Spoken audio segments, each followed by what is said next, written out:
kind of would like to start a service where like retired basketball players can hold you like a baby. I asked Shaq, I said, would you hold me like a baby and like then burp me? And he was like, girl, you crazy. You so damn silly. We got a special guest in the building. Emmy award-winning actress and comedian. Became the first black female comic to host SNL. Please welcome Tiffany Haddish. I was like, where are you? Where can I see you? I need to see you. I miss you. Hey everyone, I've got some huge news to share with you. In the last 90 days, 79.4% of our audience came from viewers and listeners that are not subscribed to this channel. There's research that shows that if you want to create a habit, make it easy to access. By hitting the subscribe button, you're creating a habit of learning how to be happier, healthier, and more healed. This would also mean the absolute world to me and help us make better, bigger, brighter content for you and the world. Subscribe right now. The #1 health and wellness podcast. Jay Shetty. Jay Shetty. The one, the only Jay Shetty. Tiffany, what is the best part about being Tiffany Haddish? The best part about being Tiffany, what's the best part about being me, girl? I don't know. I have so much fun. I have a lot of fun. I can tell. I carry a lot, but I'm built for it. And I have a lot of fun doing it. Sometimes I complain about it. Sometimes I whine. But I'm built for it, and I enjoy it. When did you realize you were built for it? Probably when I was like 21, 22. Because, 22. I say 22. Because at 21, I was like, I don't want to be here on this planet no more. This sucks. Like, feels like everybody's taking their pain out on me. Like, but what I realized is like, oh, I love to hear people laughing. Maybe they're bringing me their pain and taking that because I'm supposed to transmute that into laughter. I'm supposed to take that and flip it for them. And once I learn how to do that and perfect it, then the easier it'll be for me. And it is easier in relationships for me now. But when it comes to other things, it's a lot more difficult. Like cleaning my room. I am a hoarder. I think I'm an emotional hoarder, and it shows up, it manifests in my bedroom. What kind of things do you hoard? Clothes, knickknacks, gadgets. I love gadgets. I don't know why I bring the gadget to the bed, like it's gonna do something magical in the bed, and it's not even for the bed, it's probably for the kitchen. But I'm like, let me see how this gadget works. And I like, I'm big on experimenting, and I do a lot of it in my bedroom because that's my layer, and I don't let like people in my room. So like I got a microscope in there. It's like half laboratory, half office, half closet, half, what is all this over here? So if I walk into I'm not allowed, but if I was to walk into your bedroom, would I fall over and trip over and hurt myself? You would trip over a basket of clothes, and then you'll be like, what is that in the corner? Are you building something? Like, what kind of electronics is that? And then like, why is there clothes all over here? And then what's that on the bed? And are you making jewelry? Or are you sorting the jewelry? Like, what is going on? Wow. Yeah, it's a lot going on. You need to show me a picture later. I'm not going to show you no picture. It's embarrassing. It's embarrassing. When I look at it, I'm like, geez, Tiffany, your brain is everywhere. Wow. That's what it feels like. Yeah. Because I imagine that like your bedroom is a reflection of your mind. Because it's where I do spend most of my time in the house. And like all the rest of the house is pretty clean. There might be some little boxes in the corner here by like mail on the table, but I go through that, sort that out real quick. But my room, I don't know. It's like, I'll get to that when I feel like it. I'm going to play with this right now. Let me see how these sea monkeys are doing in the corner over here. Let me see what this is doing. Like, I don't know. Do you have pets in your room too? I mean, no. It's some sea monkeys. Are those pets? I don't know. I don't think those are pets. No, that's an experiment. There's a shrimp. But I mean, my cat might come in there occasionally, and if I get really like lonely or whatever, I'll bring the dog in. You know, and then the dog is like burrowing herself in my dirty clothes, and I get her out of there because she likes to chew the crotch of my underwears, my dirty underwears. I don't like it. And you like that chaos? Like you like waking up to that, sleeping in that kind of it gets feels you cozy. Okay. I don't have a man.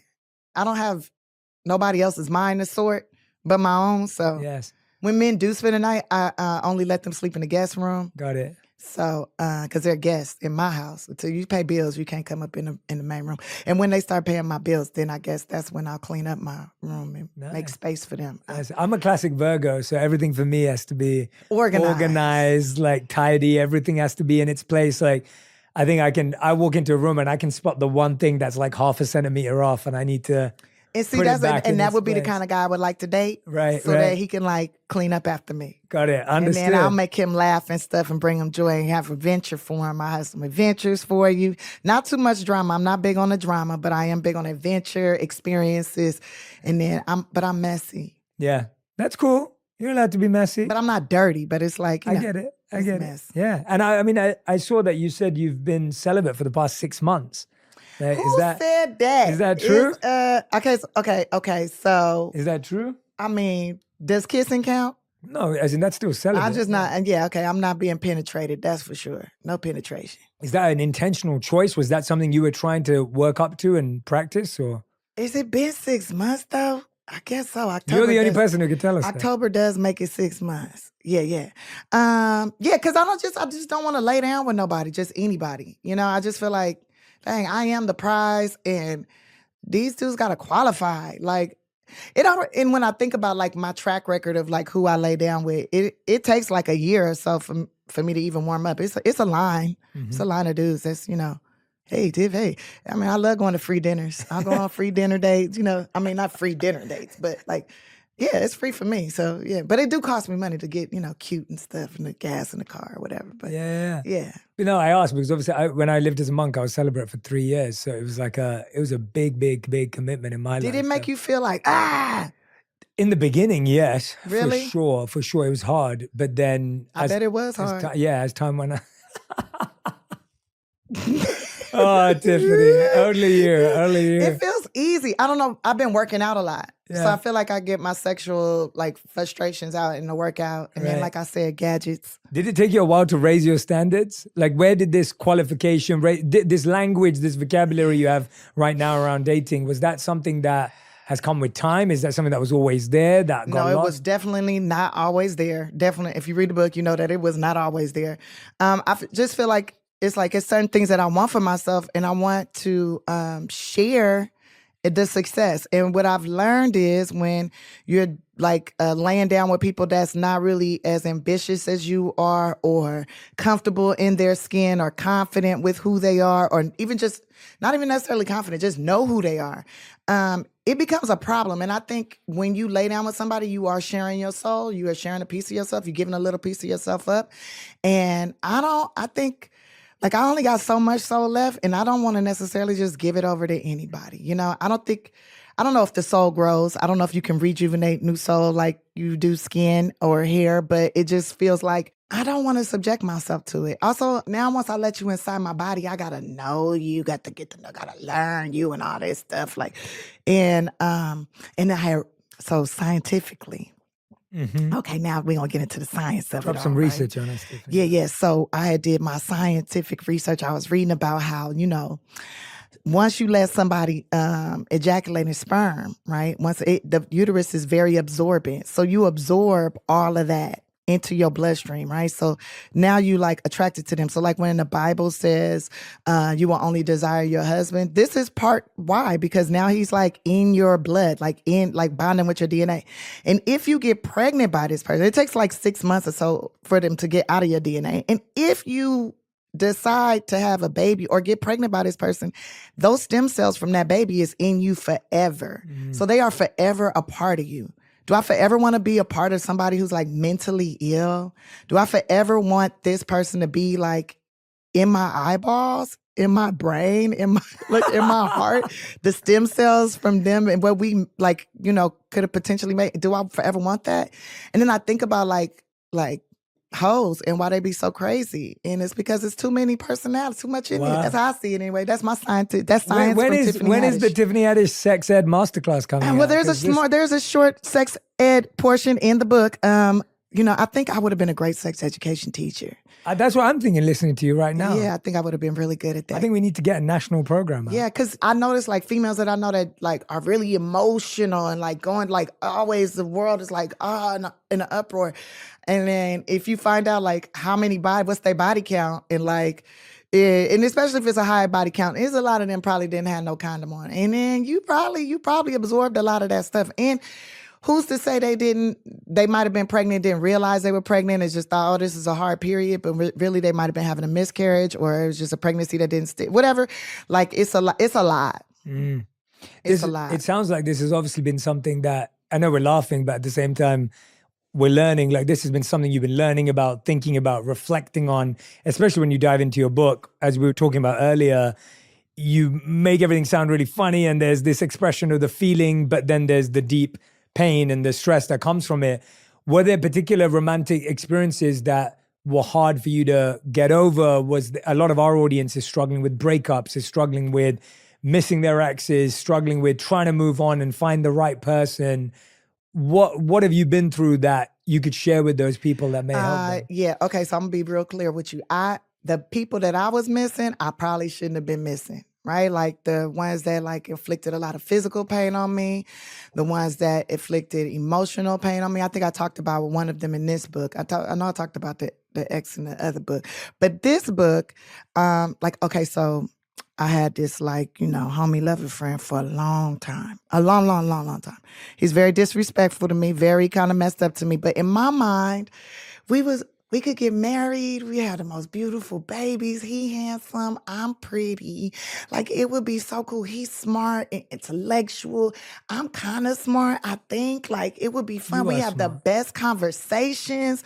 Like, we have fun. But then he would treat me like crap, right? So, like, and I would subject myself to that man. And I would be, like, happy to be in his presence. But at the same time, when he's not around, I'll be hurting so bad, like, and fiending for him, I don't know what it's like to do like hard drugs, but I'm imagining that's the hard drug right there. That D, like when you really like that could be the hard drug, and breaking myself from that. And that would be like, okay, what else do you love? What else do you care about? Put your energy into something else. I seen her like all online, like, oh, Tiffany's fiending for her, or she's still pining over this guy that she was dating. Like, that was fun. That relationship was fun. Only thing I miss about that relationship is the fun. Everything else was like, cool. But we had a lot of fun. And people I have fun with, I miss all of them. When I don't get to see them often, when I don't talk to them, I miss all of them, even if they were a bad influence. I miss them all. But I'm not like, oh God, I gotta have them, or talking mess about them. Like, no, I genuinely love that person, wish them the best. I'm busy doing this now. They're busy doing that now. Cool. But was there a particular, that homie lover friend who was like on and off for like almost 20 years? Oh, wow, 20 years. Yes, I can be loyal. I can be loyal with the homie lover friends. It's like, oh, we on, but we not in a relationship. Yeah. But in my mind, I painted this. Yeah, we was married.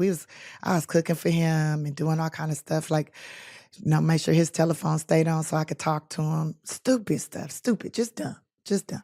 Then I realized, okay, this isn't gonna go nowhere, so I'm gonna go with this guy that likes me, and then that don't pan out, because really I'm still fiending over this dude. Then, okay, that didn't work out. No, I'm gonna get married. Somebody wanna marry me, I'm getting married. You don't wanna marry me? Somebody else gonna marry me. And then that didn't really pan out, because I didn't want to get small. I didn't want to be small. And then it was just like free for all, What you working with?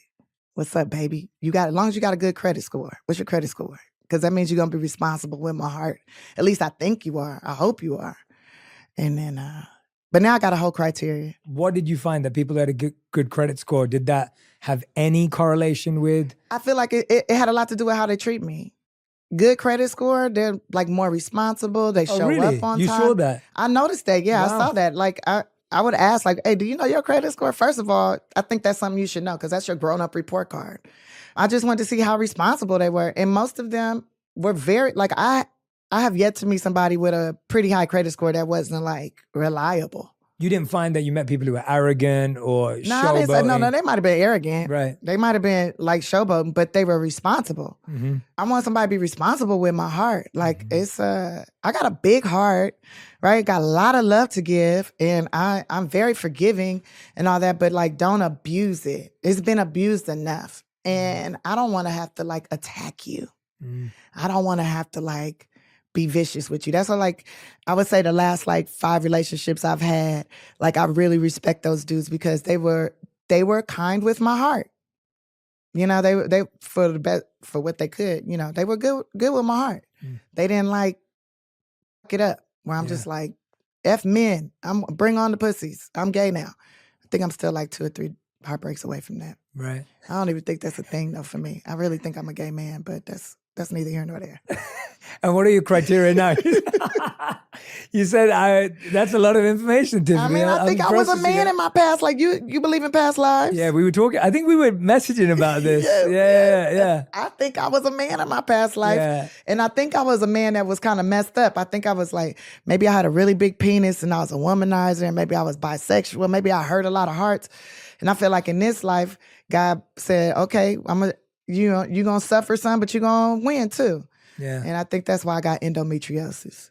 So I can really understand the pain of a woman and understand the value of the heart. My wife jokes with me that she thinks we were married in our past life, but she was the guy and I was the girl. So that's like the trade-off. Because I'm the romantic one. I'm the one writing her notes and messages, and I want to do all the grand gestures and stuff. And I'm the one interior designing our home and doing all of that stuff. And she does not care. No, she's like, let's get money and go on a trip. Let's have some fun. Let's go do an adventure. Yeah, I like adventure. I like adventure. But you were saying you have criteria now. What are the criteria to date Tiffany Haddish? Okay, so now that I'm older, I can't have that criteria of like, oh, he can't have no kids because we're older now.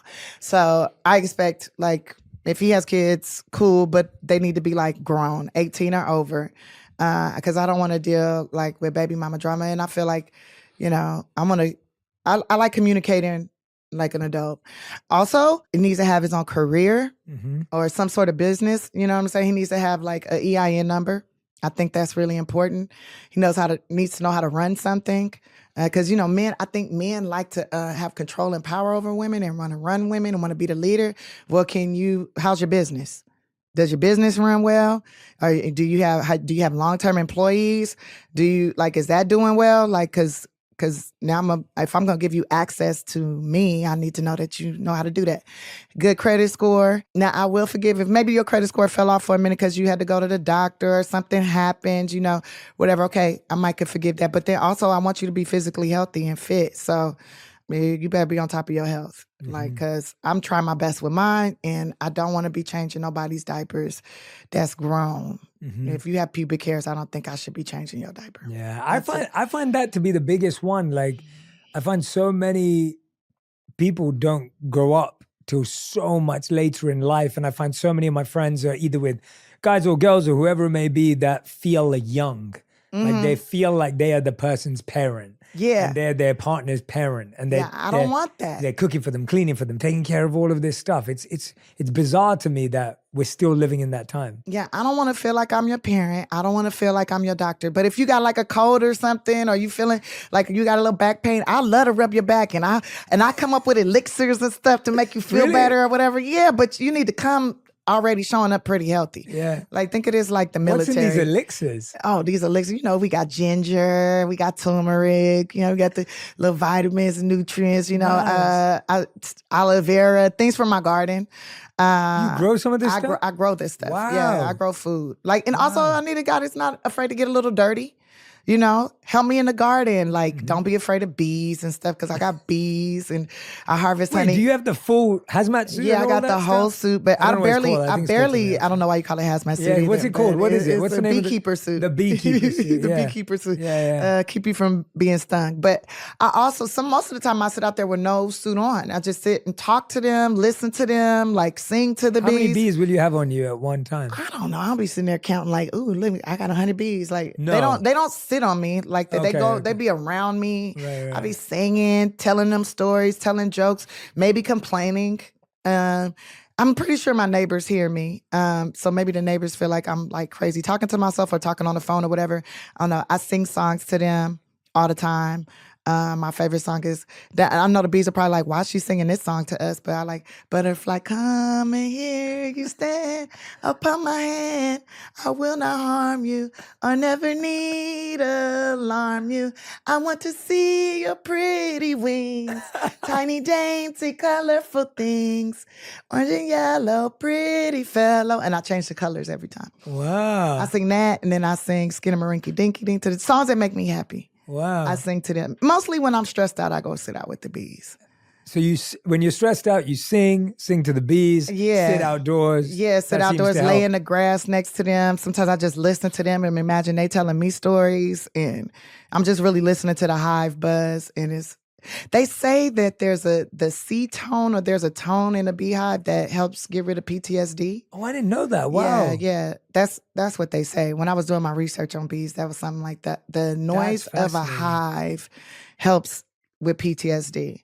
So I like that noise. Wow, that's fascinating. And that you learned while you were getting the bees, or afterwards, or before? And once I got the bees, Yeah. once I got the bees, I learned that. I was like, oh, I'm in a relationship now with thousands. Let's figure this out. How's You're this gonna queen work? bee. There's a queen bee. There's a queen I'm the master queen. Oh, bee. master Now, I'm the bee. friend of the bees. Okay. I feed them. I give them spirulina with some sugar water, or some like chlorophyll with sugar water and stuff like You're that. like really in touch with nature. Like nature seems to be. I love nature. That's where I can you can go sit in a tree, like in the trees, but I do be in the trees sometimes. You can go sit near the trees or in the trees, and you could cry, and the trees are not gonna be like, what's wrong with you? If anything, they'll like blow the leaves and like rub your shoulder or something, Yeah. Wow. That's In fascinating. my mind, that's what I imagine. Yeah. Okay. I have a very vivid imagination, so And has that always been like that since you were young? always been like that. Always. Did you have an imaginary friend growing up? Yes, I did. I had two. What were their names? Carbolita and Cracker. Cracker was a bird, and I used to be like, Cracker won a Polly, and I would break crackers up on my shoulders and stuff. It was really, the imaginary friends was to make real friends. I mean, Yeah. they're a coping mechanism for kids as well. For Yeah, sure, they're coping huge. mechanism. I felt in my mind they listened to everything I said. I know exactly what they look like in my mind. I used to really rock them hard in junior high, and we used to be like, Cracker, what's answer number 7? And they'd be like, Tiffany's being racist. And I'm like, no, I'm not. I'm talking to my bird. And Carbolita? The Carbolita, yeah, she's like a Puerto Rican mommy. Okay. Yeah. And she What was like her so role? cool. Her role was like to keep people away from me. Mm, Yeah, so I'd be like, oh, you can't sit here. Carbolita sitting there. You can't sit right there. Wow. This her seat. yeah. Carbolita said that you cute. Yeah. She want to know if you want to share your coffee cake with her. Yeah. So she was that in between, that go between, and making sure who comes close, who stays far. Yeah, and people would laugh. They'd be like, girl, you silly as hell. It's fascinating, isn't it? I feel like that whole idea of imaginary friends, it's like, if you thought about that when you were young, you'd laugh at it. But now when you look back, you're like, oh, wait, there was a role that person played that I didn't have someone else play in my life. So I created someone. Mhm. Yeah, or I would be something. like, my sister would be trying to play with me. I'd be like, you can't play. Carbolita says she doing this one. You can't do that one. Carbolita done. Really, I just didn't want my sister to be doing it, but I didn't want to tell her, I don't want you to do it. So I say Carbolita didn't want her. Yeah. Wow. But it was really me. Wow. I yeah. really didn't want her to. So you told us the best things about being Tiffany Haddish. Tiffany, what are the worst things about being Tiffany Haddish? The worst thing about being Tiffany Haddish is always under attack, and you got to just let that happen, I guess. I guess that's just a part of being famous. But also, I just feel like that's been my whole life. It's always somebody's been hating, somebody's talking mess, but at least back in the 1900s, people did it to your face. Or if they talk behind your back, if somebody told you they was talking behind your back, then you went up to approach them and say, you say this about me? They would either say yes or no. Like there would be like, you could hold someone accountable for what they were saying. Even if there was a reporter, you could call up to the newspaper and say, I want to talk to this reporter. Why do you say this about me? And then they'll tell you why they said what they said, right? But now it's like, everybody say whatever they want, and they think they can't be touched. But that's why I'm investing in technology. You are? Yeah, allow me to be able to call them. Okay. Why you feel like this? What did I do to you? Did I sleep with your man and I don't know it? What's the issue with you? Why you putting out such mean words? I mean, I think it's so crazy right now with social media because suicide with teenagers right now is with children, all-time high, higher than it's ever been in the history of humans because they can read and they're seeing what people say. Like I work with a lot of foster youth, and my kids, they be telling me they don't want me to be famous no more because they don't like what people saying about me, and it makes them cry. Wow. It hurts them. So while And I'm like, don't worry, it doesn't bother me. I'm used to it. That's normal. It's normal. If I didn't have people talking mess about me, then I wouldn't be doing good. I mean, do you believe in Jesus? If you believe in Jesus, everybody was talking mess about him too. And then look what happened. They're like, I don't want you to be assassinated like Jesus. I don't want you to die. Like, I'm not gonna die. Okay, I will die, but I'm not going to die that way. I'm pretty sure, I hope I die during sex, but I'm not going to die in that way, I don't think. But, and I don't know. But like, we can't fester on that, and don't just block that person. Just take those negative words off your thing, like block those words. But I would love to be able to just call these people, because what I've found is the people that be hating, usually they really love me. They study me super hard. They spend hours and hours making videos and like just saying mean stuff and talking but you spend hours of your life studying me. There's some love there. You gotta really care about me to a certain sense. I'm honored, but it sucks because you're not brave enough to say it to my face. That I'll run into them at a party and they'll be like, oh, can I get a picture? And I'm like, why? Why do you want a picture with me? You did a horribly mean video about me. Oh, you saw that? Yeah, I saw you put my name in the title. You don't think the algorithm is going to shoot me things that got my name in it? When Google first came out, Bling, all of them, when they first came out, what's the first thing you looked up? I looked up my name. And so the algorithm knows I care about me. So it's going to send me the stuff about me.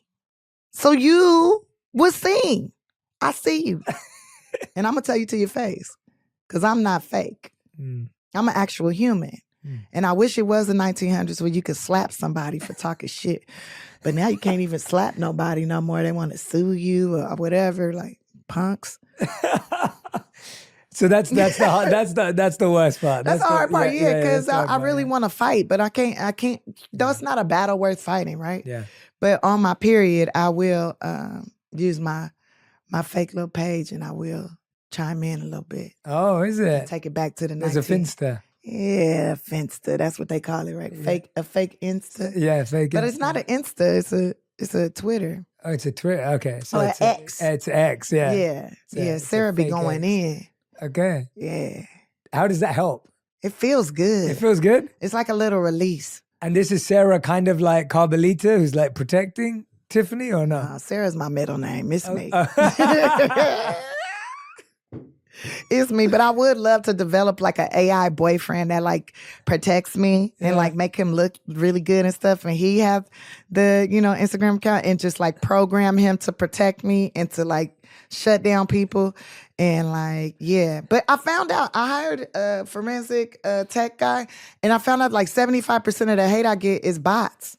It's not even real people. Wow. And the other 25% is people responding to the bots or making videos because of what they read from the bots. Oh my God. It's not even real. That's a lot of these articles be AI articles, not even real articles. No way. Yeah, it's my name, but that's how powerful my name is. Like at least that's what they make me think. Like my name is so dope. Like they want those clicks. They want that, like I did this like I got all these clicks now, all these followers because I talk shit about Tiffany. Like it's kind of dope. It's kind of dope. It's kind of dope. But key like hot words will bring in the bots. Yeah. Yeah. Wow. I'm learning a lot from you today. Yeah. There's you can like hire tech ed, sex ed. It's like I'm multifaceted. I'm like a little onion. It's great. It's amazing. I love how curious your mind is. Like I've already learned about bees. Like it's fascinating. It's fascinating. I want to go backwards, Tiffany, because I feel like one of the things you do in this book is you really let us into some of the trauma, the challenges, the difficult experiences. And as I said to you before, what I find amazing about the way you communicate is that we feel what you've felt, even if we've not been there. Right. And I think the way you write in this book is really powerful. Like you said earlier, you said, I think I'm smart. You're smart because the way you express yourself lands and resonates, even if you just read one or two lines that just grab hold of you. And at the same time, you're making everyone laugh through the book too. But I want to kind of go backwards because you did have you had many different challenging, traumatic relationships in your life. I want to start with your mother because she went through something horrific herself, which when I read about that, I was like, I can't even believe what she's had to go through and then how it impact on you. I was going to ask you, has that relationship ever had an opportunity to heal or improve? Like, It's getting is better, it possible? Yeah. better and better every day, better and better every day, because I have a better understanding. You know, I used to be really mad at her and really like upset with her. Like, just take your meds, just heal already, just be back to my mommy, my everything. You know, I always think about this time when like I love that woman. I like really, really, really love that woman. Like immensely. Like that's my first love. This woman fed me, clothed me, taught me. I love this woman. And it's like she came back from that accident, somebody else. Not the woman that I love. But that's her meat suit. That's her body. But that's not my mommy. And I get glimpses of her, and as time has gone by, and you know, I've used my money to like get her the best of the best and get her healthy and get her on track and get my sister the education. My sister's helping me. Like we help each other. We are working as a team, right? And to see like the progress is like it's such a. It's like, okay, where it's money's the root of all evil, but if you know how to use it right, it's a tool. And if you know how to use it right, you can help like heal and get like glimpses of what was. And I remember when I was a little girl, I wanted to like just make her happy. That's all I wanted to do, make her happy. And she would work these graveyard hours at the post office. And I was like 3. And I wanted to make her eggs because she would come in and make me eggs, right? And I used to always try to cook for her. I'd pull all the pots and pans and everything out. Like, I'm going to cook for my mommy and I'm going to play music too. Like, you know, like waste all this food. I'll put oatmeal, Worcestershire sauce, Larry season sauce, all this stuff. And like, she'd be like, no, stop messing around with my stuff. And I get a spanking. This one particular day though, I was determined to make her some eggs. So I did everything I saw her do the day before. So I got the eggs out the refrigerator. I did all the eggs. I didn't take the shells off of them, put all the eggs in this Tupperware bowl. I stirred it all up. I put pepper, I put garlic salt, I put Larry seasoning salt, stirred them all up. And then I turned on the fire on the stove and I just put the Tupperware container on top of the fire and I was stirring it. I was like, why is it not doing what it's supposed to do? And then it's like plastic, it's like smoking and it's burning. And my mom comes in there and she had just got off work, right? So she's in the bathroom, whatever. My mom comes in, what are you doing? Oh my goodness. She gives me a whooping. She turns off the fire, cleans her, gives me a spanking, says, you're not supposed to do this. You don't touch the stove. You don't this. And I was just like, I'm trying to make you breakfast. And she stopped. And this is what I loved about my mommy. She's the best mommy. She was the best. What I loved about her, she stopped, right? And she was like, I'm going to teach you. If you're going to keep doing this, I got to teach you how to do this. So we cleaned the stove and everything together. She got some more eggs because I did all the eggs. She got more eggs and stuff. We went to the grocery store. She said, this how you buy the eggs. This how you this. This how you that. We get home. She's like, okay, I'm going to show you how to make this. And she got another Tupperware bowl. She said, this is just for mixing, okay? And you use this and you do a dash like that. And I do the dash and I do the dash. And she did you this and the dash. And I did the dash and did a dash, right? And she's like stirring it up. She showed me how to stir it up. I stir it up. And she said, okay, now you see this skillet? There's a cast iron skillet. You put the eggs in here. Always in the cast iron. And then you have to have butter, Tiffany, so the eggs can slide. And then she should give me the butter. And then she let me scoop the butter and put the butter in there. And then she said, now you turn the fire on, but you don't turn it on super high. You turn it on medium because you don't want your eggs to burn, okay? And I'm like, okay. And so I turn it on medium. And then she's like, very good, very good. Now pour the eggs in there. And I pour it in. She said, pour it in slow. You don't got to pour it fast. Slow, pour it slow. And she said, now take your spoon and stir it. This is scrambled eggs. You're making scramble. I was like, scramble. I was so happy. Now I got my ass lit. I almost burned down the house. And now she's teaching me how to do it. And we did it and we ate the eggs together. And I I just remember I was like in love with this woman for teaching me this. And then she's like, now you have to clean up. When you cook, you got to clean. So then we cleaned the dishes together. And then after that, I was her dishwasher. I always washed the dishes. Whenever she cooked, I was in there trying to cook with her. I mean, I was cutting up vegetables and stuff at 3 and 4 years old. Like I was the sous chef. I was always like, I wanted to be her best friend, helper, everything. Like, and she taught me a lot. Like I have grocery shopping, all that. When my sisters was born, I'm changing diapers. I'm making bottles. I'm her best helper. I'm her everything. Like I loved her. I still love her, but I miss that mommy. I miss that mommy, and I'm her helper now. But she liked to fight me, so we gotta be careful because I can't be showing up to work with a black eye. Because she different now. I miss that mommy, though. I can't imagine how hard it is to know someone that intimately, that closely, and then they're not that person because of a horrific accident that she had. So it was totally out of her control.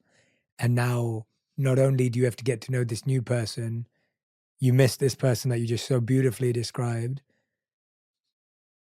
When did you start even letting yourself process that grief? Because I can imagine it's just shock. Processing that grief, I mean, I don't know. I think when my grandma passed, who's my first best friend, who I still miss terribly, I think that's when I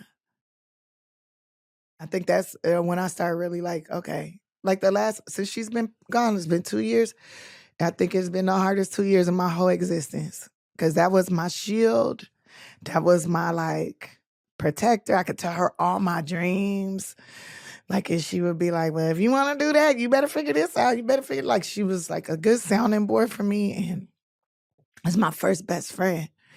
And some days I don't even know how I get out the bed because I miss her so much. But then also I don't want to let her down. And she installs so much like, no, don't give up. Don't be a quitter. Like we're not quitters over here, so you can't quit. So figure it out. And even if you got to half-ass do it, get it done, figure it out. And so that's what I do. But I also had to like learn to like, I've been learning how to grieve. I've been learning how to sit in and like, some people tell me I shouldn't make jokes out of everything, but that's how I process. Yeah. And I think you use the same muscles. The muscles that you use to cry, same muscles you use to laugh. It hurts so much when you cry. I mean, sometimes I cry so hard I throw up, and it is like, even though I could use the abs, but it's like I don't want that. I'd rather have the abs from laughing so hard. So I'll get to a point where I'm like, oh, I miss my grandma, and I'll try to remember something. I'll click on something that's like in my brain, like I'm clicking on like opening files up, like in a library. Remember those index where you have to click to the index? I remember. And I'm like, okay, when we made a sweet potato pie. When we went to the fair together and left everybody behind. When we did like try to like click to the good memories, to the fun stuff. Even though there was a lot of hard stuff, but like, I mean, I still got her wigs. I'll be putting on her wigs sometimes, and like, I'm getting afraid because they're starting to lose her scent, but you know, it's in the back of my memory. It's in there, but like, yeah. And I've been grieving my mom. I guess I've been grieving her my whole life, my whole like teens and 20s and 30s and all that, but not really focused on it so much as grieving because the flesh is still here, and I know she in there somewhere, and I could get sometimes like a little fix. She in there somewhere. That's when you I wish I had magical powers. I could just, mommy's back. Oh my God. That would be crazy though, because she was super thirsty for knowledge too. She calls me sometimes. We got her a cell phone and she been using it, but she keep on trying to buy stuff. So we gotta be careful, like don't put no credit card on it, don't assign it to nothing, because she been want to buy stuff. And she called me and say, I need to go to college. I'm trying to go to college. I need to go get certified in culinary arts. I need to go get certified in dog grooming. I need to get certified in my Demo Deluxe program. I'm like, Demo Deluxe? She's like, yes, samples, food samples and marketing in grocery stores. I was like, well, I'm building a grocery store. So then you could just, do demos in the grocery store. You don't got to get certified. I got you. She's like, no, but I need to go to college. I need to go to school. Okay, I have to go to school. And I'm like, okay, mama. But and that makes me excited that she wants to learn, that she wants to go to school. But then I'm like concerned, do I let her go to school? Do I send her to this community college where she potentially might have an episode and fight somebody? Or she might disturb the class, start talking, or she starts seeing things and starts screaming at them? Or, do I allow this? And what if we give her too much medication and she falls asleep in the class and she starts snoring super loud and they put her out and then we can't find her? And do I hire a nurse to go to school with her? Do I okay, you trying to go to school? Then you got to go to school with my mama and y'all take the same classes? Do I pay for somebody else's school to go to school with my mom and protect my mom and make sure she don't eat too much candy and make sure she don't eat no junk food and stuff?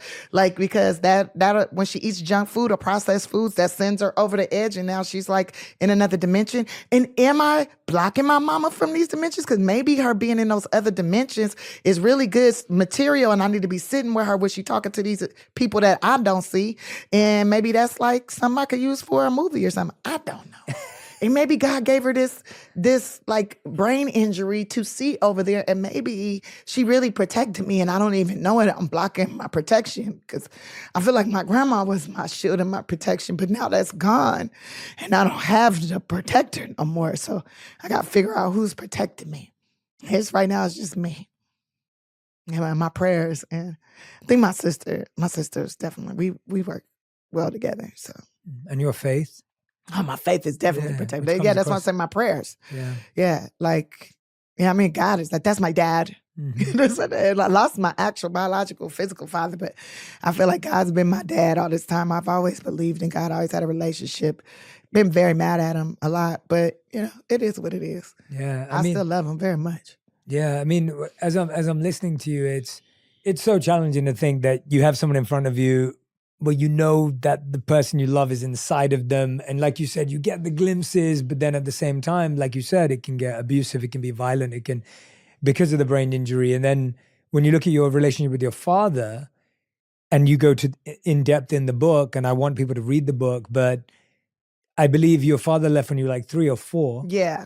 And you always had this fixation of wanting to reconnect with him. And you talk about in the book how any back of the head you see that look like your father, it's you're like, Daddy? Dad, is that my dad? Yeah, are you my dad? That book, Are You My Mother? And are you my daddy? Are you my daddy?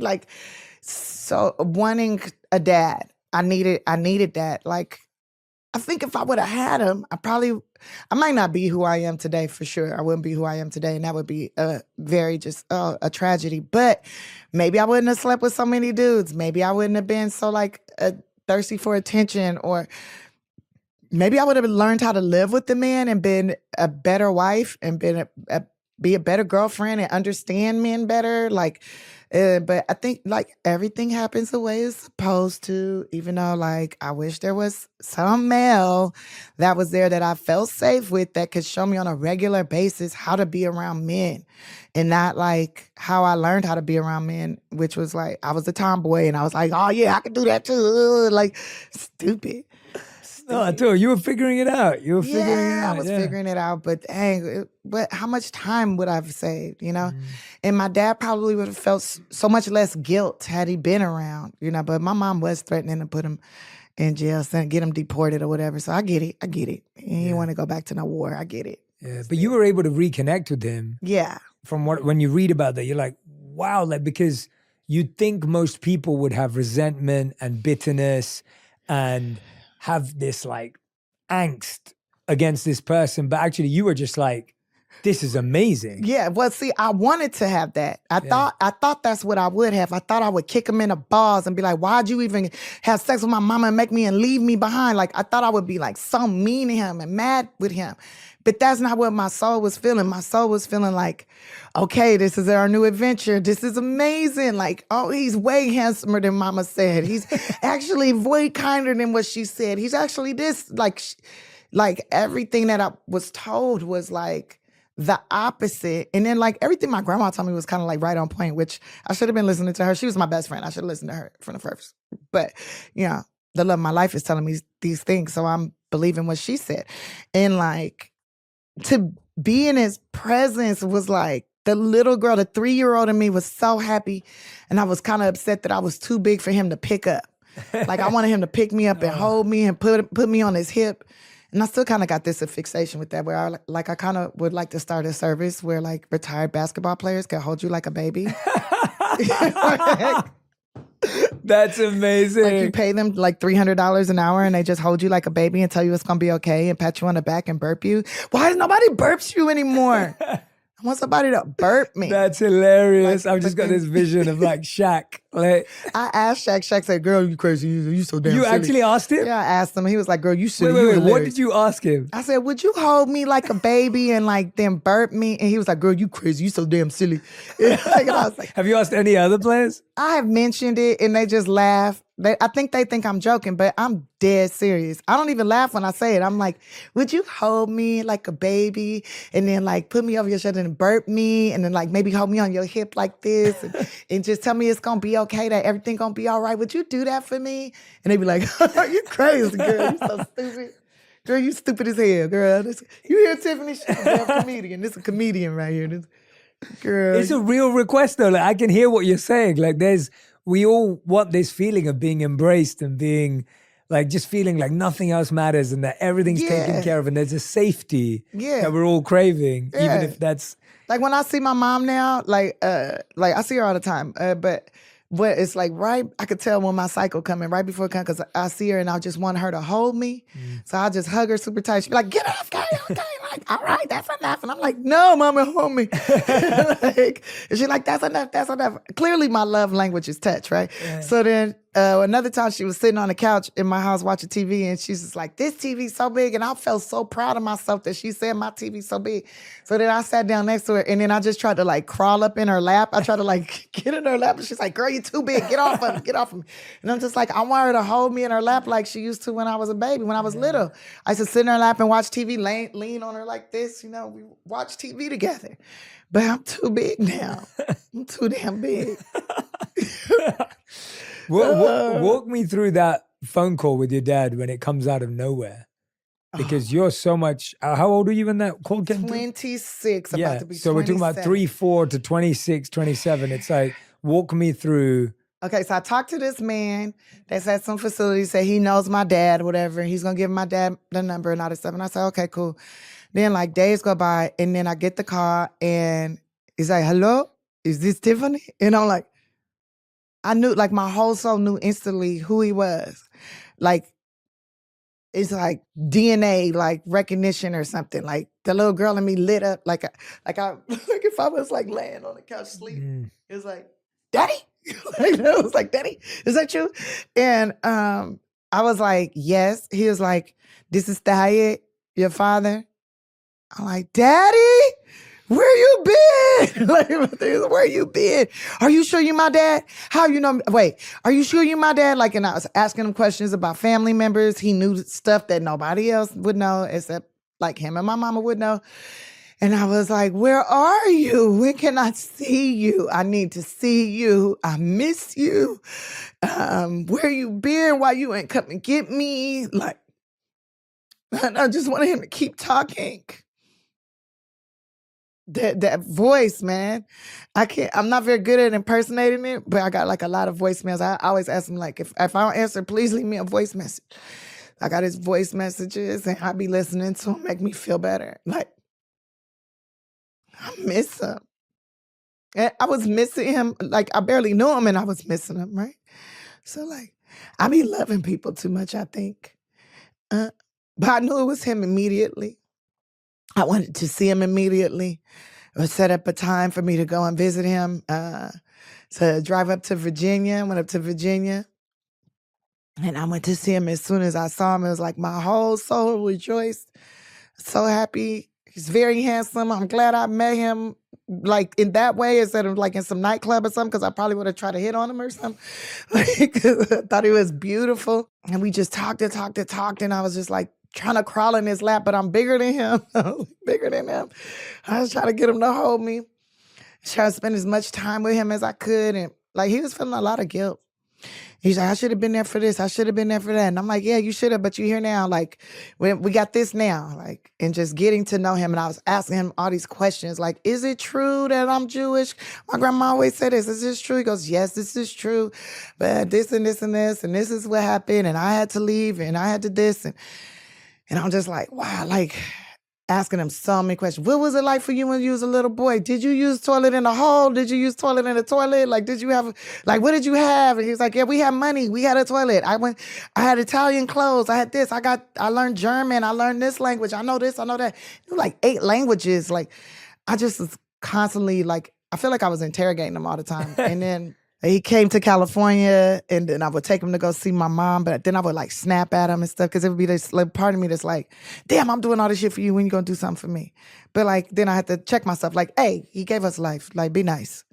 Like, but sometimes I would be mean, especially like, and he would get the business. If I drank, sometimes I would get like really like lit and remorseful. Yeah.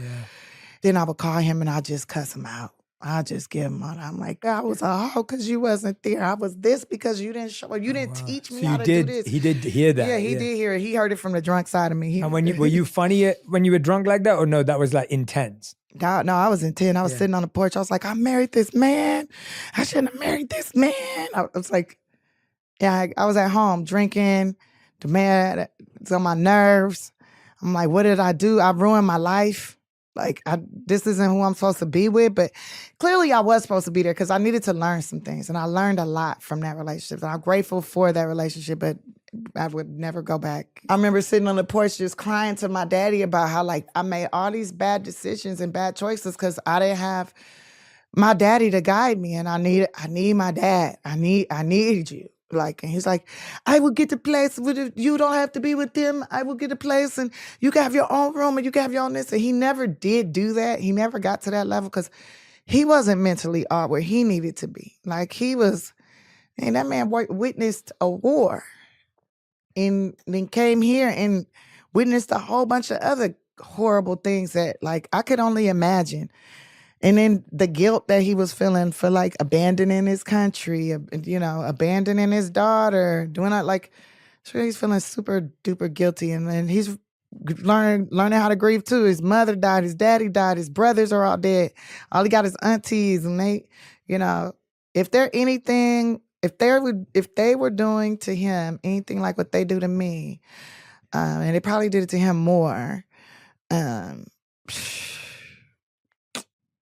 I just, you know, I pray for him. I pray for his soul. I feel like, oh man, it's gotta feel horrible. He probably felt like shit on a daily basis. So and then the next day I apologized so tough to him for going off on him like that. And I'm like, I should have never did that. He's like, no, it's okay. You know, my friends always like, well, how is your daughter so nice to you? And you didn't even raise her. I raised my daughters and my daughter's so mean to me and evil to me. And your daughter's nice and kind to you and loves you. Like my daughter, maybe I shouldn't have been there for my daughter. Maybe she would be nice to me because my daughter's mean to me. And then when I was mean to him, he's like telling all his friends, she's finally was mean to me. She cussed me out. She was mean to me. Like he could fit in with his group of friends or whatever, but he's like, it's okay. You got to express yourself. You got to let that out. Express yourself. And I'm like, no, but it's wrong because I really do love you. I really do appreciate you giving me life, even though I hate this life a lot of days. Like a lot of days I hate even like, man, why couldn't I have just been a tree? Like, why could just stay in one place and watch the world change around me? Like, but then trees get abused too. So yeah, for sure. There's a great, I mean, trees live through a lot, and they've seen a lot, and they've been through a lot. And they live through a lot of abuse. Yeah, for sure. But there's so much in what you're saying that I think resonates so deeply with me. This curiosity and context around how our parents became who they were is so huge. Like, to actually have context of how your dad became your dad, how your mom became your mom. This isn't a matter of whose fault is it. It's your fault. It's not that. It's let's understand people's stories. Yeah, so I don't feel like that it's your fault. Yeah, that it's not my fault. It's not your fault. You had these experiences. And I think I like to imagine that there's a contract that you signed with God before you got here that says, hey, this is the stuff you're going to go through so you can accomplish these things. And maybe their job was just to make me. Maybe their job was to, be in certain people's lives and find this thing and then activate this person for that and activate this person for this. Maybe that was their job. Maybe that's the contract they signed. And I hope my mom has like a whole bunch more stuff to do. And lives a lot longer. And I hope I do get her into college and like she doesn't fight the teachers or anything like that. Like, I hope that it turns out great and she does get her certification in culinary arts and she's able to cook and do whatever it is she wants to do. Yeah. Like whatever her dream is, I want her to have her dream. And I would love to facilitate it, but also I want to protect the safety of others at the same time, and the mental sanity of others. Because you have to set up a private school. Yeah, maybe I set up a private. Maybe I have professors come to teach her, but she wants to go. Yeah, she wants to attend. I get it. So maybe I set it up like hire some actors and some teachers. And, like she's at school, you at school, and then maybe they are psychologists. Maybe she's work study, maybe she's a study. Maybe it's a study program where there's all therapists in the room, but they study in culinary arts and they seeing how someone with this type of damage in their brain operates in this type of environment. You know what? I should make some money off of that. And that could contribute to the generational wealth I'm trying to create for this family. Did you always, honestly, Tiffany, I think when people read this book, they're going to laugh as I'm laughing right now, and they're also going to feel, and I'm not just saying this as flattery, and I'm not just saying it because you're here. I really do mean this. It's very rare to meet someone who's been through as much as you have and hear it in a processed, thoughtful way. Yes, it's hilarious, but it's also processed. What else apart from comedy was your therapy? Like what else has been part of this healing journey to help process? The actual therapy. Yeah. We're ordered therapy. Yeah, I was like ordered by the courts to go to therapy eventually, and like that helped a lot. And some therapists were really good and some were like horrible. And I felt like I was like sitting in a therapist's office just doing stand-up for them because they're giggling and laughing and stuff. And I'm like, wait, heal me. Like get the pain away. Like get me where I can like function. And they would make suggestions, and those suggestions actually like did make a difference. That one therapist that said like, get back to doing stand-up as a hobby. Just do it as a hobby. And that turned into a full-blown living. And I appreciate her for saying that. But like actual therapy, actually reading books, like actually like reading different books about like self-care, like self-care stuff. And maybe there'd be like, you read this 300-page book and it'd be like one thing in it that I could take with me. Louise Hayes, I love me some Louise Hayes. That lady, if she was still alive, I remember when she died, I cried for her. If she was still alive, I kiss her right on her third eye and say, thank you. Kiss her right on her third eye. Amazing. Yeah, because that, like her like mantras, the You Can Heal Your Body book, like, even though I don't know if those mantras really help, I do them anyways, just distract my mind from whatever that's going on. I don't think the one for endometriosis works. I think we gotta rewrite that one. But I mean, just those things, like the self-care, being self-aware, like, and it's a process. Look, I've been drinking since I was 21 years old, on and off. I would go years without drinking, drink, no drink, whatever. Not really my bag, have my incidents. And I'm just like, you know what? I ain't gonna be drinking no more. I'm cool. And that was 5 months ago, by the way. Congratulations, yeah. Not 6 months, but we can roll with 6. Oh. Fuck it. It'll be 6 months. It'll be 6 years. It'll be probably 16 years from now. Like, and I'll have like a big old mocktail company. And I found this non-alcoholic rosé that is bomb. Okay, what is it? It's bomb. I can't even tell you the name because they need to pay me. I don't spend so much money on the because like when I would go to parties, I always bring whatever I like to drink to the party. Yeah. I just went to MGK's party, his birthday party, and I brought the non-alcoholic rosé. People like, oh, you drinking? Oh, you drink? What is that? What you drinking? I'm like, non-alcoholic rosé. You want to try something? Like, oh, this is good. I was like, yep. And my body's not going to hurt tomorrow. Yours will. Nice. It was like so good. Oh my God. Well, drop the name here. They're going to come find you. I don't know. I feel like they won't. They were. I feel like they won't. They won't. I feel like they gotta come find. They know. They know. They in Whole Foods. Okay, they're no foods. All right. That's You're all dropping I'm the little clues, the little Yeah, they in breadcrumbs. Whole Foods, and it's a rosé, and it's an animal on the cup. I love it. All the hints are dropped. Now the hints are dropped. I also like this non-alcoholic vodka too, even though it's. I just imagine that it's rubbing alcohol though. That's what it kind of tastes like, but it doesn't Tastes get like you what? rubbing alcohol. Oh, it tastes okay, like yeah. alcohol. Yeah, It's yeah. alcohol. It is alcohol. It's but not alcohol. It's not alcohol. Yeah. It's But non-alcoholic. it tastes. But that's good though. No, it tastes exactly how you want it to taste. Blech. Oh, you don't like? Okay, all right. Yeah, I never really liked the taste of vodka, but you put a little flavor, a little sugar in it, like drop a Jolly Rancher in there, you know what I'm saying? Or put some lemons, make it alkaline. That's what I would tell myself. Got it. But it takes the pain away. It would take the pain away from me. And now you don't use that to take the pain away. So So you just sit in the pain, which you got to process it.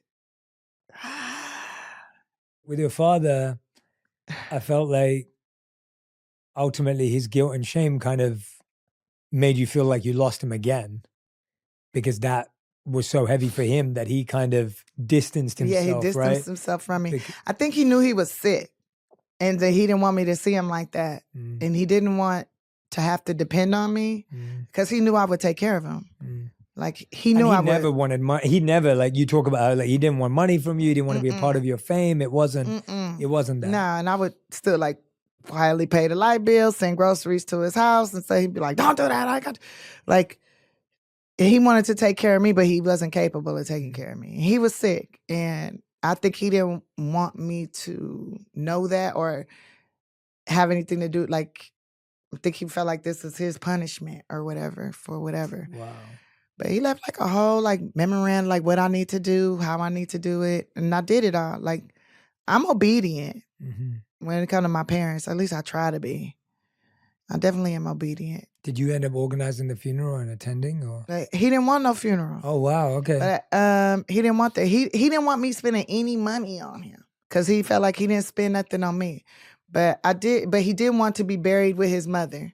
So and it's against the tradition to cremate. He did not like. He's like, they're gonna be mad at you, but I don't want you spending all the money to take me back. Like, go ahead and cremate me, take me, and put me with my mom. And I told him, well, if I cremate you, I'm gonna put half of you with your mama and half of you in my garden because you never really fed me anyway, so you have to grow me some food.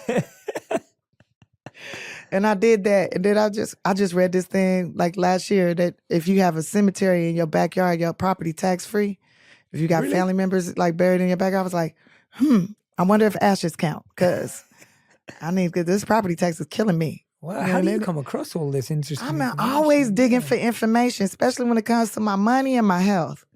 Like, so yeah, I was just looking for tax breaks. Also, I saw that, Trump buried, his peoples on the golf course, and then now they don't have to pay no tax over I there. think I did see that. Yeah. Yeah, so I was like, oh, what can I do here in South Central LA? I'm like, babe, my daddy's over here near the collard greens. He bought the chili peppers and the mints. Let us know if that goes through. Let us know if you figure out. They told me no. You already I asked. already went to the city and tried it. I was like, "Look, my father's in the backyard." They was like, no, you need to exhume the body. I was like, well, it's ashes. I can't really.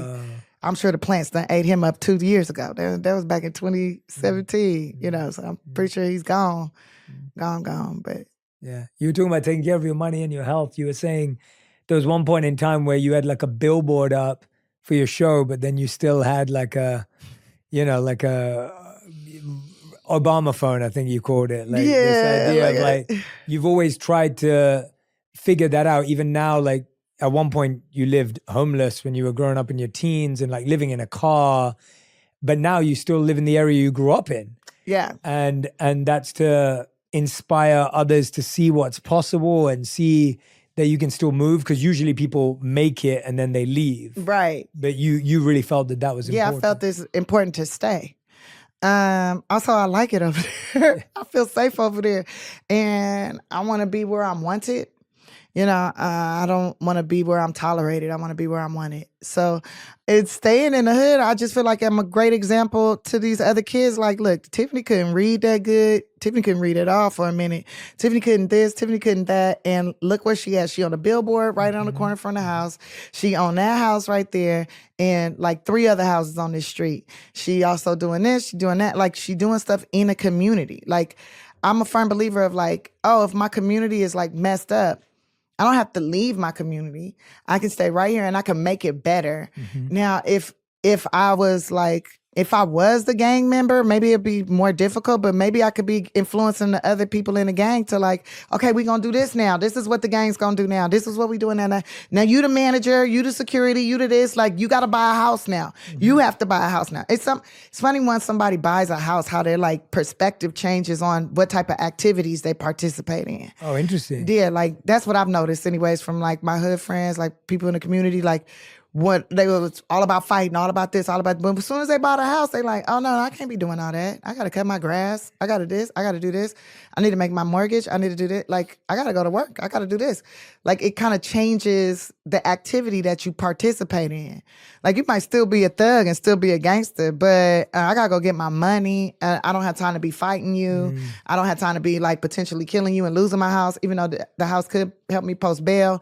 Like, I always be telling them, like, I can't imagine you saying, this is my block, but you on Section 8. You don't own nothing on this block. Like, you own nothing on this block, but this is your block. No, this block belongs to the Herreras, the Zazinskis, this block belongs to everybody that owns land over here. You don't own nothing. You actually paying $12 a month in rent and selling dope. Like, you a rental storefront. Like, you don't own nothing over here. Who in your crew owns something? Like, to me, that's more like, okay, this is our block. Like, do your granny pass? Your granny don't even, y'all sold it and still rent. Like, nobody owns anything on this block. Wow. But you saying it's your block. It ain't your block, bruh. You can't even inherit anything over here. So you look like an idiot. You protecting all their stuff and you're not even really protecting it. You running it into the ground. Like, how you expect anybody to really respect you? You don't even own anything. Like, would you own this old-ass Oldsmobile with them rims? You own the rims? Oh, no, you renting those rims. You don't even own the rims. Like, yeah, life is temporary, but you got 4 kids. They need to have something to inherit. What are they going to inherit from you? Those rims? You could do better, bruh. Do better. Do you see people, do you feel that you see things changing and people changing and that even if it's slow and patient? Yeah, it's slowly changing, but also the demographic is changing too. So like, but they thought they was going to be in that Section 8 for I don't know how long they thought they was going to be in it. Now the landlord's like, oh no, I don't no longer want it to be Section 8, so you're going to have to pay the $4,000 a month for rent or you're going to have to move. And now they in Section 8 out in Lancaster, Palmdale, Hemet. So now I barely even see them anymore, if at all. And they like, hey, I bought the house. I bought, like, people buying their stuff. They're like, I had to go way out of LA to buy it, but I own something now. Like, and this is going better for me. This is going better for me. So that I see changes in like the people that I grew up with, and I'm really happy for them. Yeah, that's beautiful. Really happy for them. I mean, it's incredible that you've been able to, make home in the community. And you talk about it as your community. It's a place where you feel safe, you feel comfortable. And then we be looking out for each other. And the Asian lady across the street be like, I saw the man in the car with the camera. I called the police. Like, thank you. The dude next door, he's a retired police officer. He be shooing people off and stuff. That's amazing. Like, and everybody says, you should be behind a gate. You should be behind a gate. I'm like, but behind this door is guns. Like, they don't want that smoke. Like, don't come up in here. And I might make you clean my room up, so... It's amazing. Good luck finding anything of any value in there. It's amazing. Tiffany, you've had such a, genuinely, we've been talking about your personal life so much. You've had such an amazing professional journey as well. When you're talking about your imagination and even your solutions for wanting a basketball player to hold you and make you feel like a baby, or, just the way your imagination works to solve things. Like, what is your imagination saying about creative, artistic, expressive projects? Like, where do you, not what's next, because I don't find that question interesting, but in the sense of like, where do you let your imagination run free, and how do you allow it to do that so that you can explore this amazing world you have inside your head?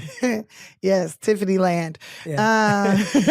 I wish could be an amusement park. Black Unicorn Island. Yeah, Black Unicorn Island. Yes. Okay, that's the next book. Okay, so, well, it's been running. So, like, with music, I love creating music. Like I said, I like singing to the bees. I like singing. I've been preparing, like, I got a band. And so I've always been kind of in love with, like, the 40s, the 30s, the 20s, you know, that jazzy era, the 50s, and singing in a supper club and doing that. So I just performed at Vibrato last month, and it was like super dope. It was so much fun. No, that was this month actually.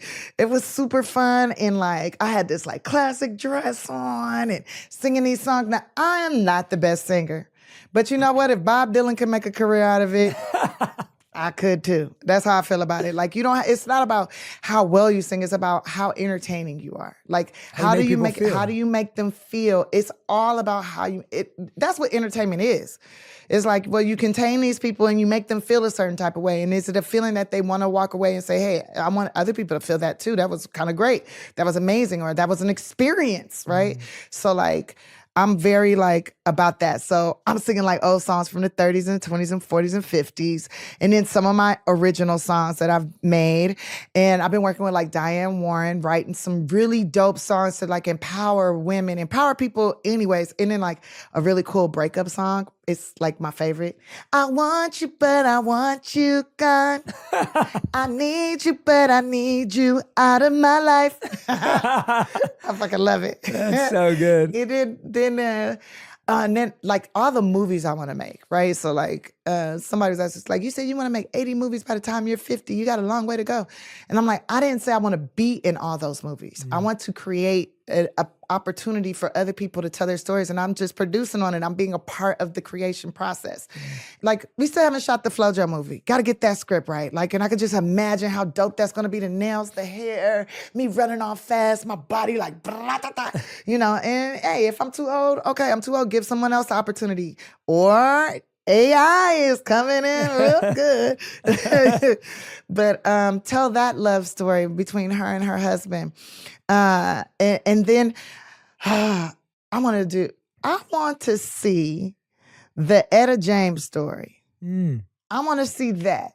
Like, cause she grew up in foster care like me. She been through the ringer, had to perform as a kid and all the different homes she was in. Like, I want to see that story. Also, I want to do some kind of like a documentary or something about like all these successful women. I have never met one successful woman that has not been through shit. Like, any woman that I have ever met or heard of that's successful has like been beat up in some kind of way, physically, emotionally, mentally, something.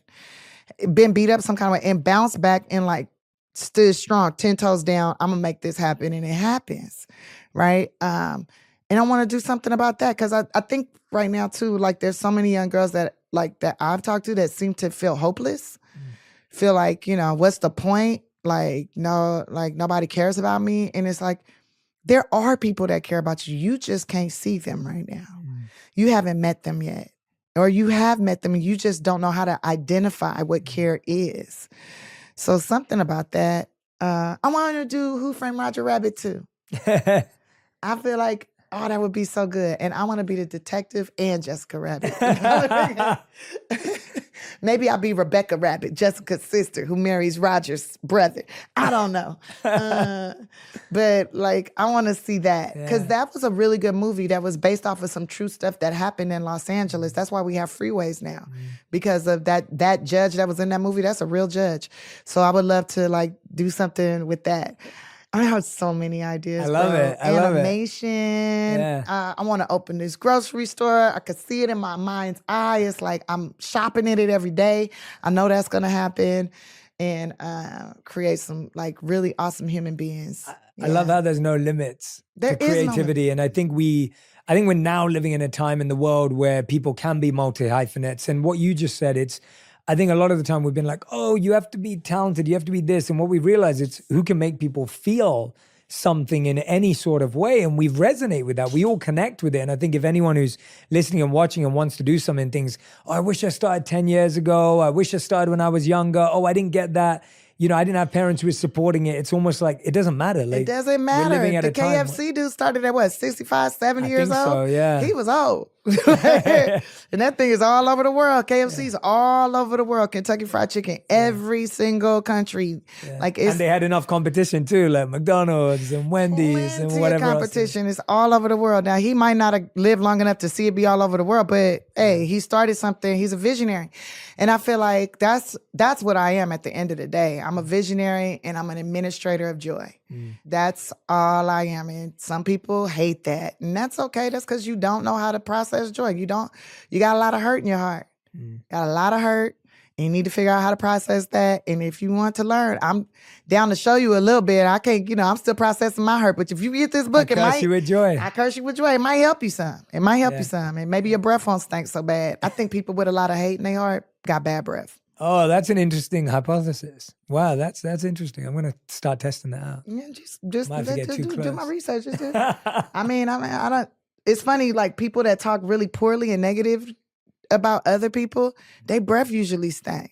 That's fascinating. If you think about it, I mean, do you ever sit around people that just talk negative all the time? I don't usually. So, You don't, yeah, but so like I you don't could be at a know, party or yeah, something, and yeah. they just like, did you know the bitch did this? And you be like, breath is horrible. They are dying on the inside. Or you ever been in a car with somebody and they don't stop talking and the whole car smell like they breath? It's just atrocious. That I've been And in. then everything, when you start to realize everything they saying is negative, it's not even anything positive. It's a lot of hate in their heart. Or they need a dentist. Because that tooth is dead. That tooth is hating the rest of their body. And they could end up having a heart attack from that. Did you know most heart attacks come from bad teeth? I did not. That's not. Is that true? No, that's not I true. think so. That's what I think so. Because Now start believing all your research. If you start making claims to something, the Dentist Association loves me for this. But just think about this. Just think about this. Think about this. Every person that you know that's had a heart attack, okay? Was their teeth nice? I'll have to look into it. Think about it. Tiffany, Bad teeth, bad heart. Tiffany, tell me what little Tiffany, Little T. if little T looked at you now, what would she be proud of? Little T would be proud that we own so many homes. Little T would be proud that we housing so many foster kids. Little T would be proud that we lived out our dreams of being like on Arsenio Hall's show. And although we didn't get pregnant by Arsenio or anything, still happy that that's a friend that we could call on for advice. Little T would be really happy. Oh, Little T would be so happy about the car that we have now, even though it's a hoopty right now because somebody hit my other car. Little T is happy that I got that car because it's like a transformer when the hood go down, even though it's old and raggedy. She loves that car. Little T would be super happy about the fact that we have enough money that we never have to be hungry again. Never hungry and never homeless again. Never. No matter what. Little T would be happy that we made enough friends that if something was to happen, it would be okay. It would be okay that we might not have our own home, but we would have a place to stay. And Little T would be very proud that we didn't go to prison. But Little T is confident that if we went to prison, we would be like doing just fine in there. Because we was definitely thinking of ways that could have ended us up in prison. Yeah. Thinking of some really crazy stuff. And she would be proud that we can give jobs, that like I'm capable of creating jobs, and that every time I say yes to a job, that's 200 or 300 people that get to work immediately, and thousands that get to work once it comes out, and Little T would be like, she would be disappointed that, we got a DUI, but even more proud that if you Google Black women with a DUI, only I pop up. And Glorilla. What would Little T and Josephine Baker. At first, before Glorilla got hers, it was just me and Josephine Baker. Wow. Look, Google famous Black women with a DUI. See what come up. Wow. What would Little T look at you now and feel like She'd be like, you are international. We international. They talked about it on the Korean news. The news in Africa. It's international. You are world famous. She'd be so proud. What would she wish that you did? What would she wish, if there was anything that she was like, I wish we could get back to that. I wish we could do more of that. I wish there was, I wish we still did that. There's something Gymnastics. Cool. And the rhythmic dance. Cool. I think she wishes that I know she does wish we could have went to the Olympics and been a rhythmic dancer and stuck to that. Still possible. She's disappointed in me that my splits are not all the way to the ground anymore. They used to be? They used to be to the ground. Used to be coochie to the floor. Not no more. No more. Not no more. She's very disappointed. Still possible though. It's possible. It's possible. Yeah. With proper training and discipline, this can be done. It can But be done. she is disappointed also that we didn't become hula dancers. It's supposed to be a hula dancer. She's disappointed in that too. But other than that, I mean, that's possible. I took a few classes. I know how to work them hips. I'm just not a professional hula dancer. Just not. But we could create a movie where I end up being a hula dancer. Everything is possible. Also, she's a little disappointed that we're not working in a Snicker factory or know how to make pantyhose from scratch. I'm supposed to know how to make pantyhose by now, but I don't. I love it. But I could sew some, but I don't know how to weave them and fix a run. I'm supposed to know how to fix a run in the stocking. I know how to put the nail polish on there and stop the run. Hit it with the hairspray, stop the run. But I'm supposed to know how to weave nylon and stop it. That's what I'm supposed to know how to do. It's not too late to learn. It's not too late. I keep telling Lil T, it ain't too late. It's not too late. We never know. But she is proud that I did make my own beef jerky, even though we supposed to work in a beef jerky factory. But I know how to make beef jerky. So she proud of that. We got a food dehydrator. And I talk about we isn't me and Lil T. She's still alive. Of course. And she still be talking mess. I love it. Tiffany, you are set. Who's up on the, did you Google it? It is only you. You are the only person that comes up. Legendary. Did you hear that? We just checked it. Verified. I'm just saying that some people be like, that's you. You should be ashamed of that. But I know a lot of other famous black women who have DUIs, but nobody knows. Ah, interesting. Because nobody cares. They care about me. That's how I look at it. Now, that might be a horrible thing. It might be horrible. It might be horrible for me to think that way. But I did my community service, and I'm helping out in all these different places, and I've made new friends because of it. And I might be going on dinner dates with this police now because of it. Everything happens for a reason. Keep us updated on that. Everything happens for a reason. Yeah. If I get married in Beverly Hills, you know why. Everything happens for a reason. But that allowed me to know that Lil T is like, yo, it's a lot of people that care about us. Because if didn't nobody care about you, nobody would write about it. They wouldn't make videos about it. They wouldn't be like, oh gosh, she's having a breakdown, whatever. Like, they wouldn't be talking about it. Like, I'm white girl famous. They talking about it in Africa, all over Africa. They talking about it in Asia. I didn't even know I was popping like that in Asia. Like in Korean news. These studios can now not say she's not international. You can't say that. This is the proof. This is the proof. International. BBC talked about it. CNN. A DUI. And I blew a .03. I was asleep. Pulled over. Now, maybe I was parked wrong. It should have been a bad parking ticket. That's what it should have been. But you know what? It is what it is. Some things need to happen for... Can't no studio say she's not international. That proves it right there.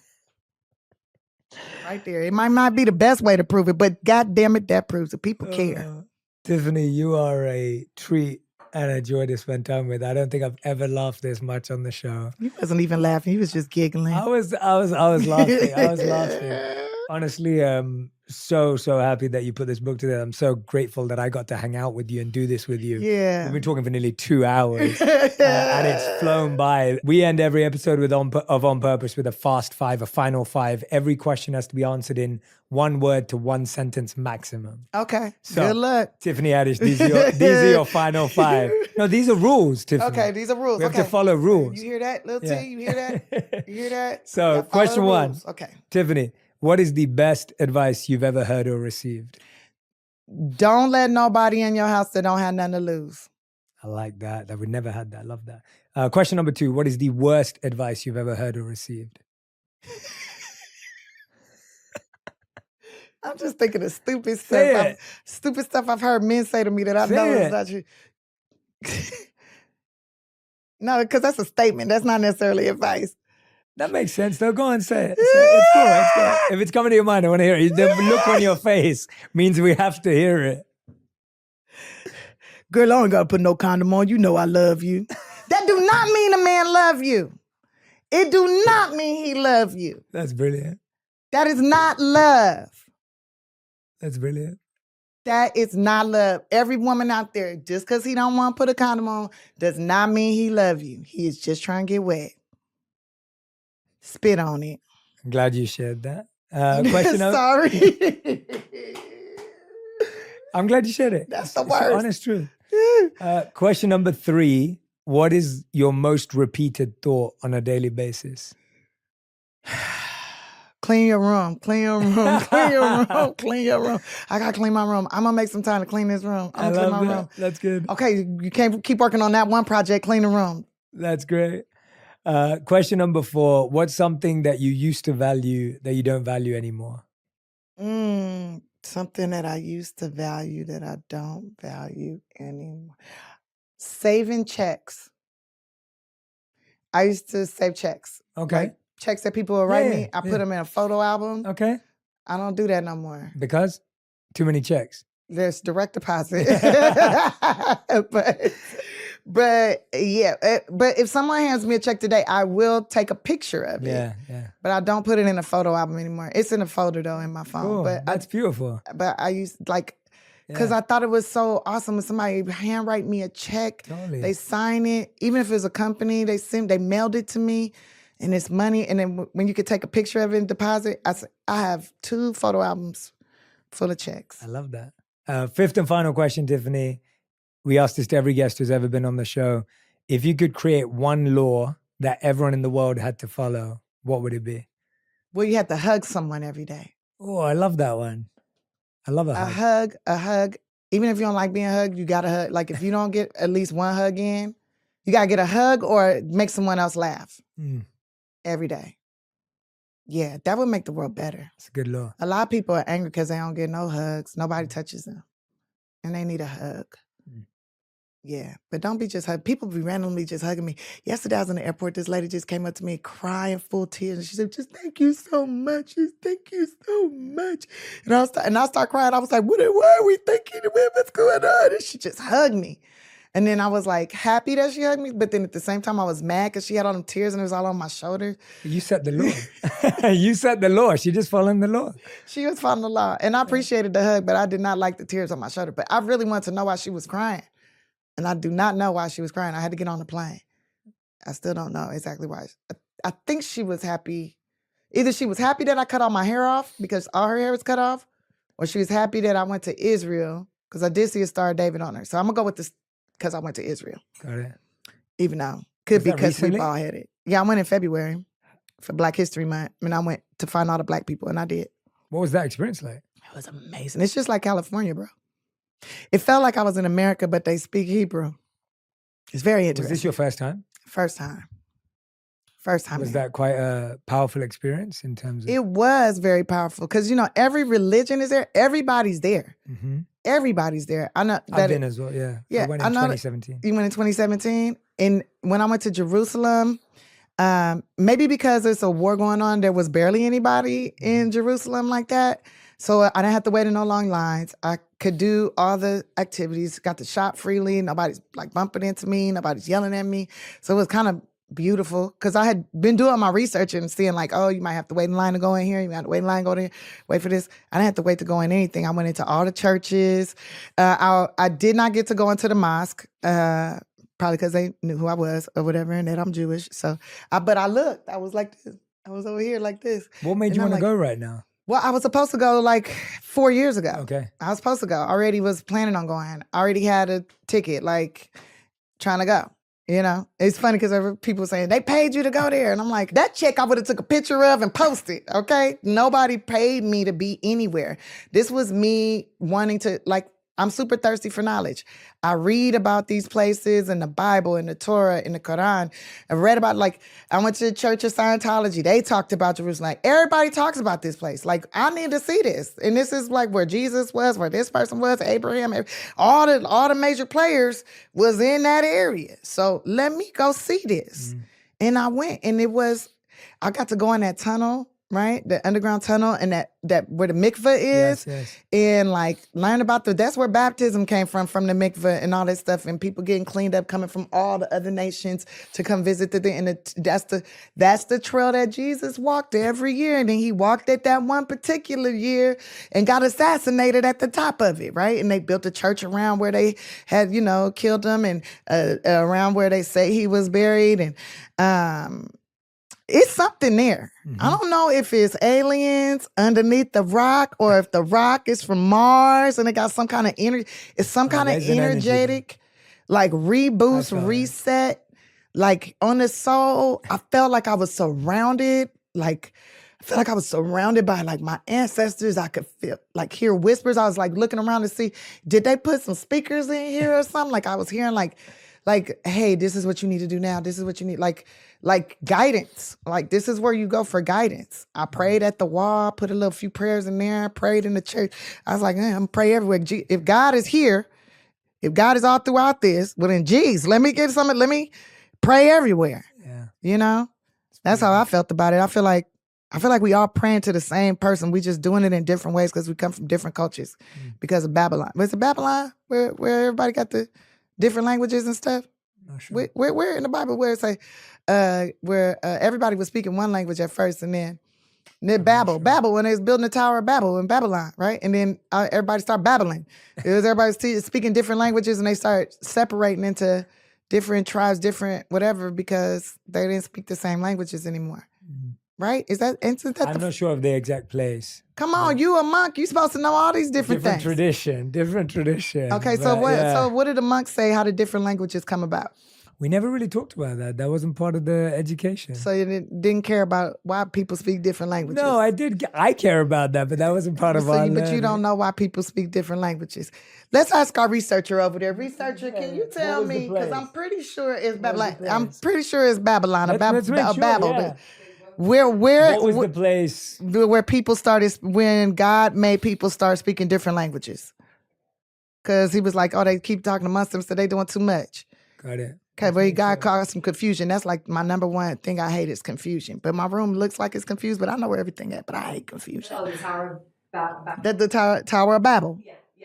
The Tower of Babel. There we go. Okay, I know my I research. just want to be sure. I know my research. I didn't So- want to say anything I didn't know. So I say all that to say, I don't know if it's aliens under that rock. I don't know if the rock is from Mars. I don't know if that's actually God is in the rock. I don't know if God is hanging out in the mosque.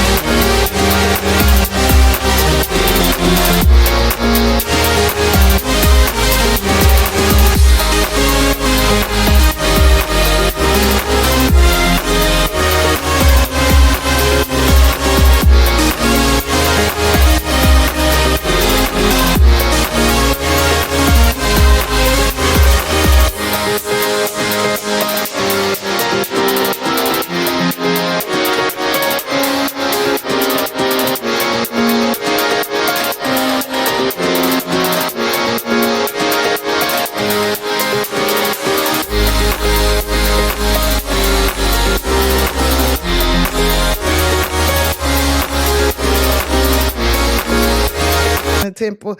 I don't know. But what I do know about Jerusalem is it is a very powerful place.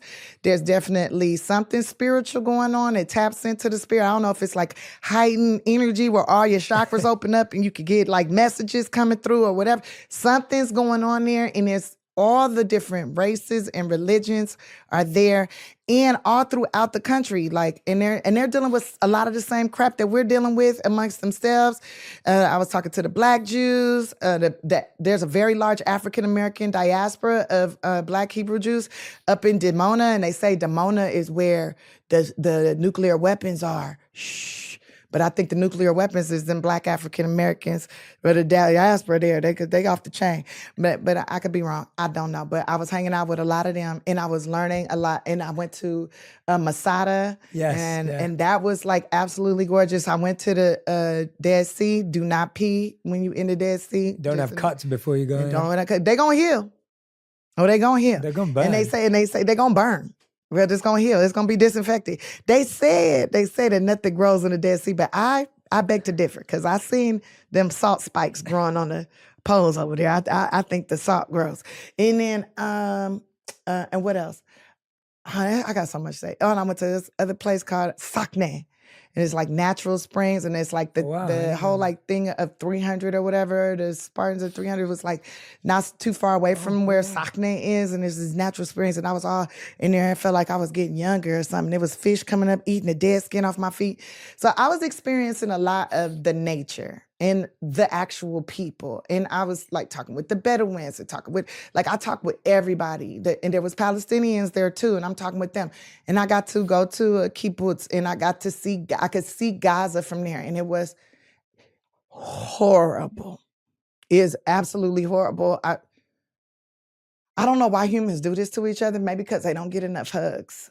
I don't know why, like, I don't understand how, like, anybody would want to eradicate any group of people or any kind of, like, that part, I don't know. I don't have that in me. I can't understand it. I don't even want to make myself understand it. I just would like that to stop.